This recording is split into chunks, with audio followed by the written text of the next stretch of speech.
XX secolo è iniziato con un uomo che dipingeva una montagna. Gli ultimi capolavori di Cézanne separano il processo del guardare da quello del rivelare l'infinita complessità dell'esperienza visiva. Ogni pennellata contiene un universo. La pittura di Picasso, infinitamente provocante, continua a scuotere e ad abbagliare. Esce dai confini dello spazio pittorico. La carne erutta da una caverna di cristallo blu. I volti sono maschere. L'arte primitiva che Picasso stava guardando mentre dipingeva questo capolavoro di caos lo autorizzò a superare il surrealismo prima che il surrealismo avesse inizio. Matisse fa sembrare la rivoluzione eterna. Questa vampata astratta di corpi nello spazio non assomigliava a nient'altro quando fu creata, era completamente nuova e tuttavia doveva anche apparire come senza tempo. Matisse prende le passioni primitive che hanno risvegliato il suo tempo e le traduce con un linguaggio sofisticato, intriso di storia dell'arte. Quest'opera venne dipinta quando Braque e Picasso erano legati insieme come alpinisti, come hanno detto, per esplorare un nuovo universo tattile. Il cubismo ha respinto non solo la convenzione di dipingere le immagini, ma la stessa aspettativa di ciò che l'arte dovrebbe rappresentare. Questo e altri quadri cubisti frammentavano la forma delle cose, cercando di afferrare il peso della realtà. Questo inno alla velocità, all'energia e ai muscoli proviene da un tempo in cui il mondo avanzava, convinto della realtà del progresso umano. Boccioni è il più grande artista del movimento futurista. Come tutta l'arte futurista, anche questa scultura è una sorta di propaganda, un inno al nuovo, volutamente brutale. Il lavoro più estremo e più semplice dell'arte astratta, dipinto all'inizio del XX secolo, è un quadrato nero, solo quello. Quest'opera con il tempo ha finito per diventare un'icona sconcertante e indimenticabile. Malevich, come altri artisti astratti tra cui Kandinsky e Mondrian, aveva una visione dell'arte quasi religiosa.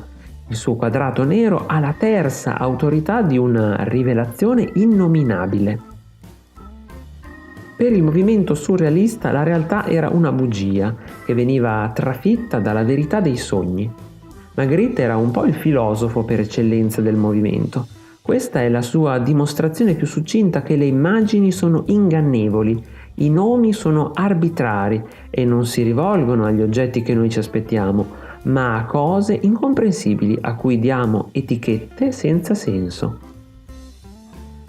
Per la maggior parte delle persone consapevoli degli esperimenti di arte moderna, i colori vivaci di Matisse erano ancora scioccanti, e gli assalti alla bellezza di Picasso erano oltre il limite. Che cosa doveva provocare quest'opera di Duchamp presentata a una mostra d'arte di New York?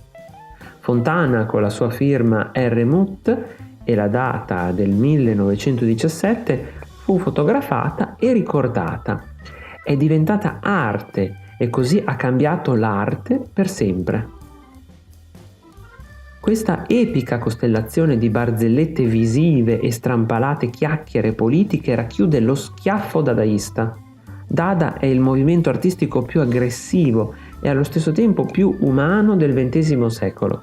Direttamente radicato nella vita di tutti i giorni, tagliato con il coltello da cucina, e felice di far parte del mix di immagini multimediali che il mondo moderno traspira. Ha tuttavia l'intensità di una pittura astratta. Per un breve istante Pollock, turbato e confuso, dipinse come un angelo, vedendo la rete cristallina dell'universo, ciò che va oltre il visibile. I suoi labirinti di pittura grezza portano l'immaginazione verso l'interno, verso le profondità inconsce e verso l'esterno, fino ai limiti dello spazio.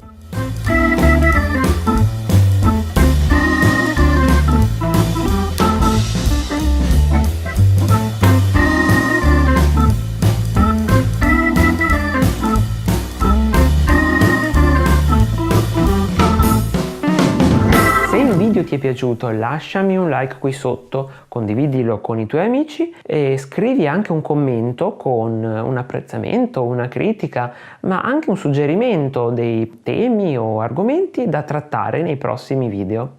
Ciao!